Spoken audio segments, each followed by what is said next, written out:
Hey everybody, Marcy Bullock. We're going to talk about succeeding in your first internship.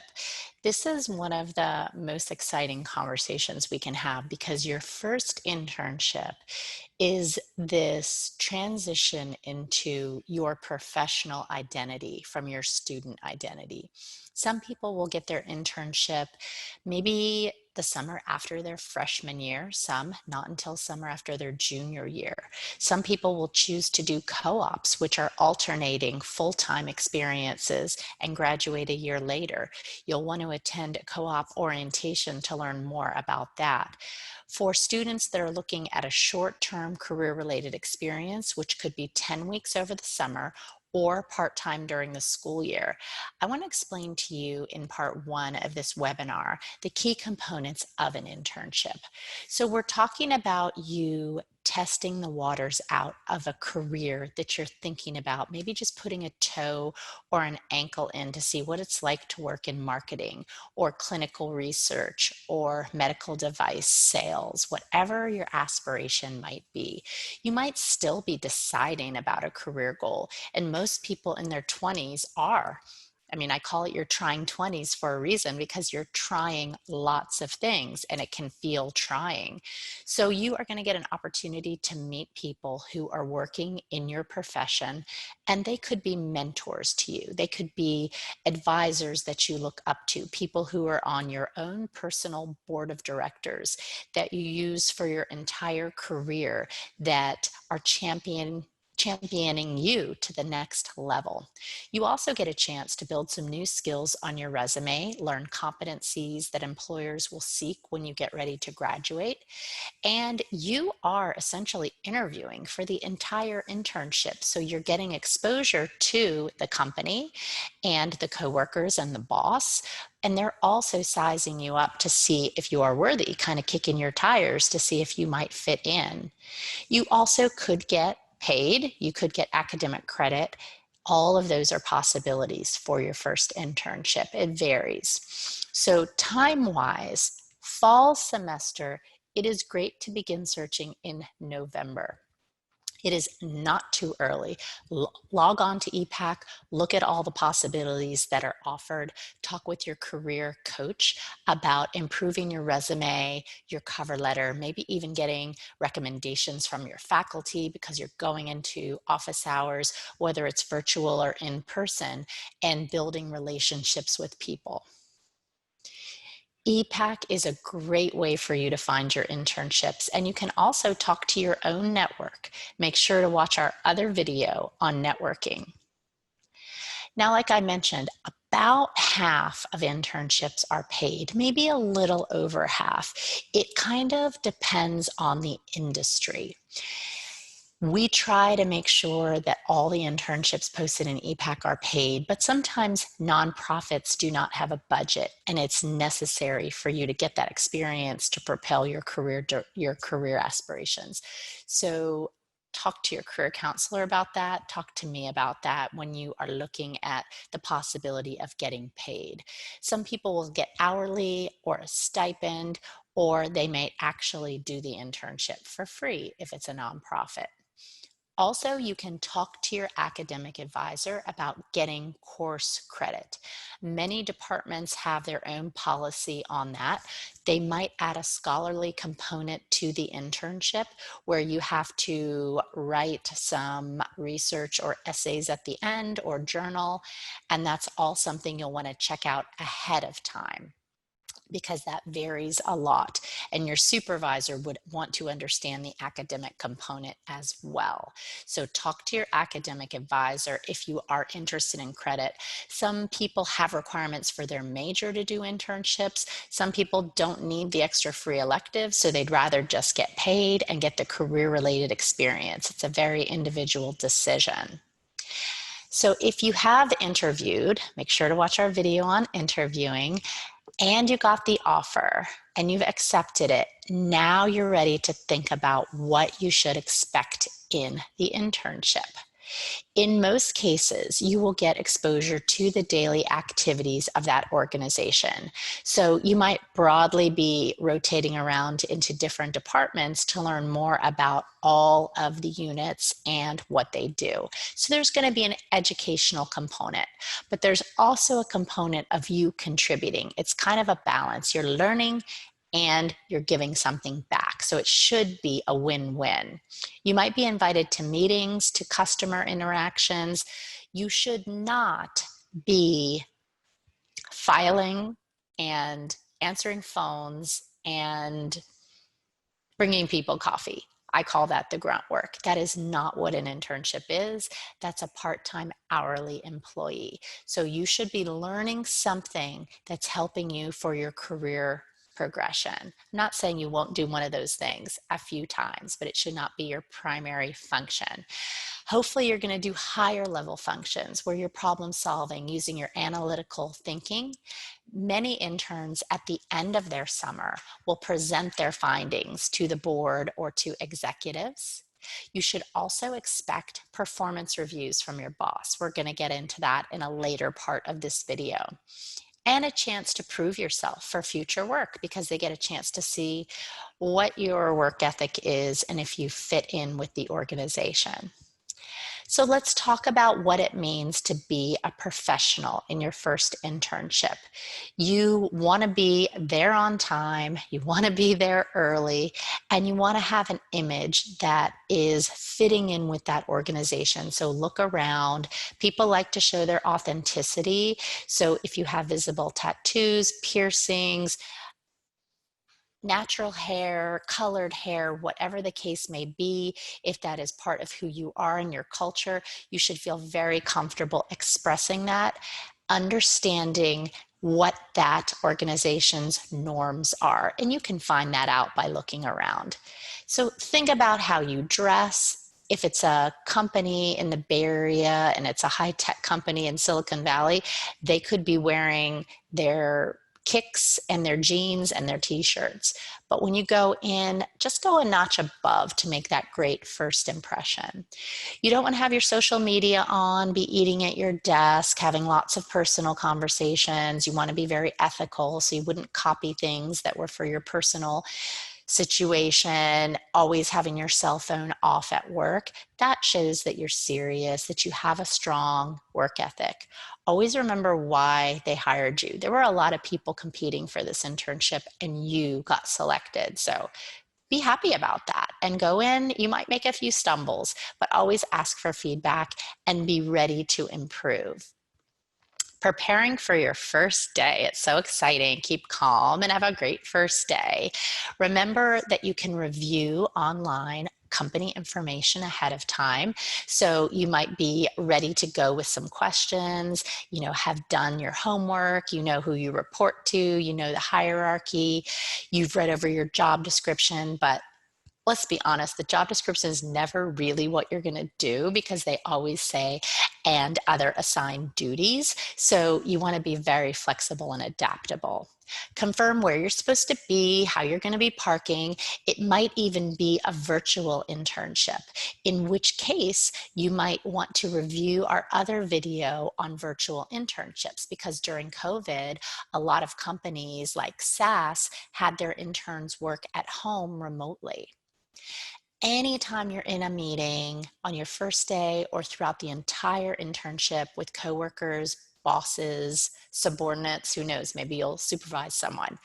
Always, always, always have my favorite thing here, which is called my notepad ready and my pen ready. Because honestly, all of my interns over my 2 decades of working with thousands of interns, if they don't write it down, I don't think they're going to remember it. So even if you have a photographic memory, make sure that you are taking notes. Always, always, always take notes. And we're going to end this video with some success strategies. So when you come in, set goals with your supervisor. What did they expect you to accomplish? Also, maybe what are some skills you want to learn? Don't be afraid to be assertive and ask for that. Make sure that the responsibilities are clearly defined. You don't have to rush through and get everything done today or tomorrow. You can make sure that you're staying productive during your hours, that you don't get distracted.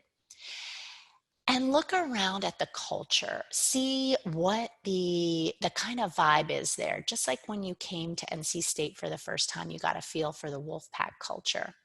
Essentially, you're learning how to be new. That means sometimes raising your hand to take part in the not so fun activity, but you do have to roll your sleeves up a little bit.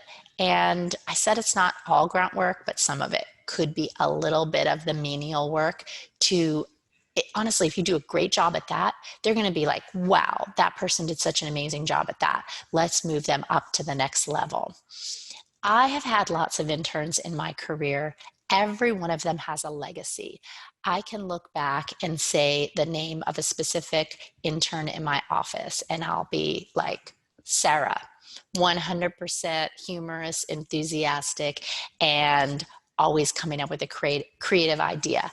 Alex, very serious, very good at quantitative, had excellent accomplishments. Everyone has like a 3-bullet in their mind idea of what impression that intern made.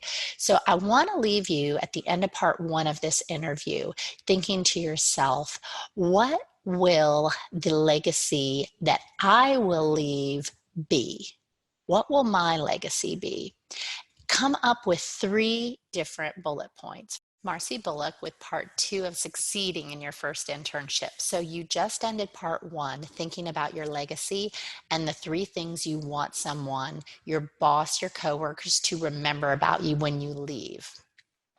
Let's now move on to your relationship with your boss. We want to think about understanding this human being. They will make mistakes. They will not be perfect. Really understand what motivates them. Are they extroverted or introverted? Do they like to have conversations? Do they hate interruptions?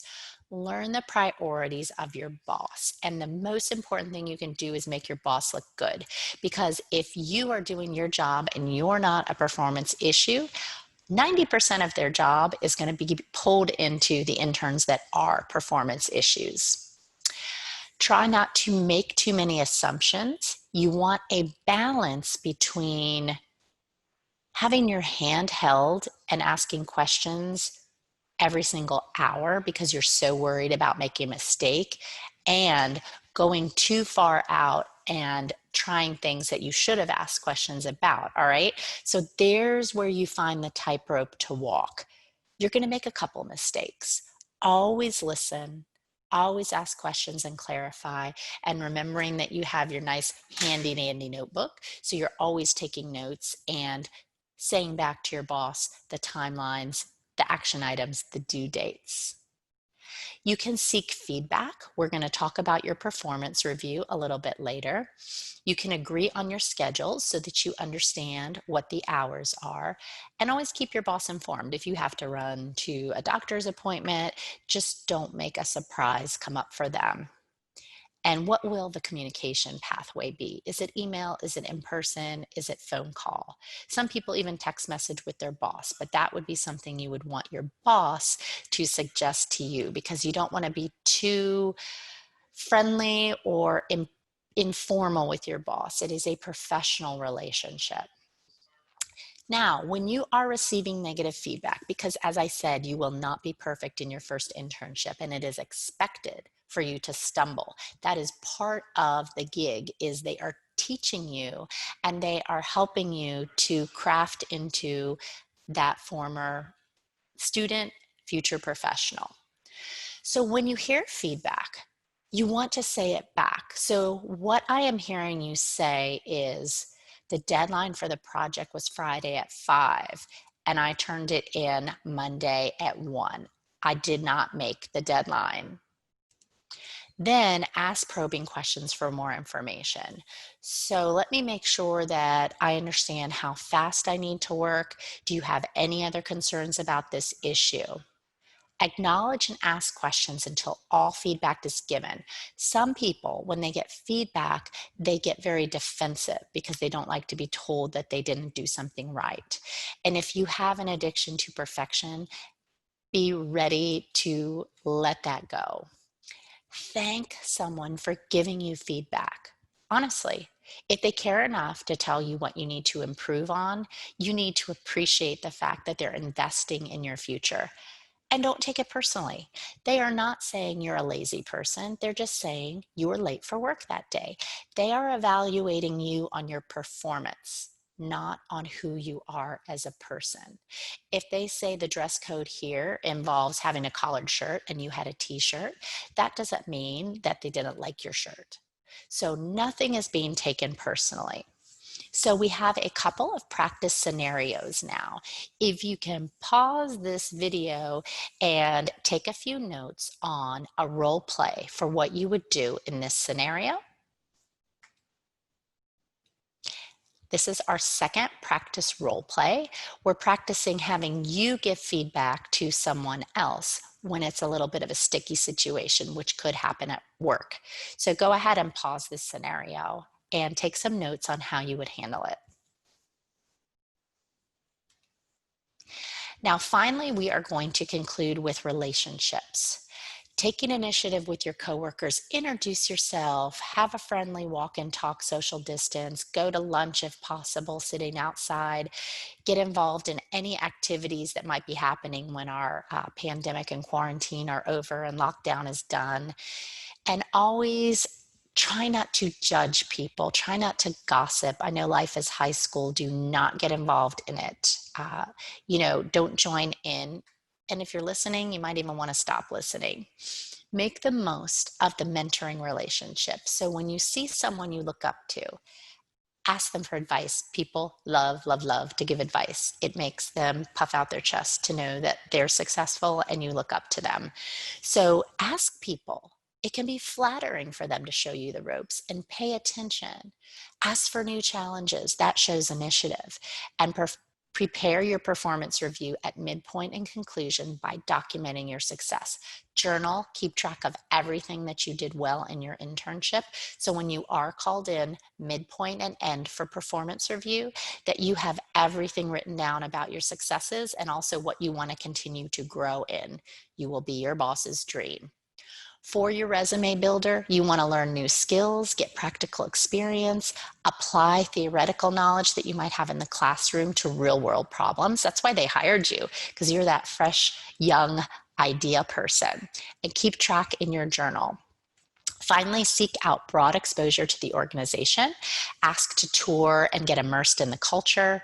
Look for opportunities to network, maybe volunteer for things. Don't just stay isolated doing something repetitive. You have to get out and seek these opportunities for professional development. So if there's a brown bag speaker coming in, ask to go listen. Always get involved in different departments. And so we're going to end with how you become a great intern. Everything surrounding this graphic, knowing exactly what your expectations are in your projects, being assertive, networking, seeking out your mentorship, having a professional internship where you understand the culture, sharing in your feedback and asking questions. All of that is going to help you to succeed in your first internship, your next internship, and your next job.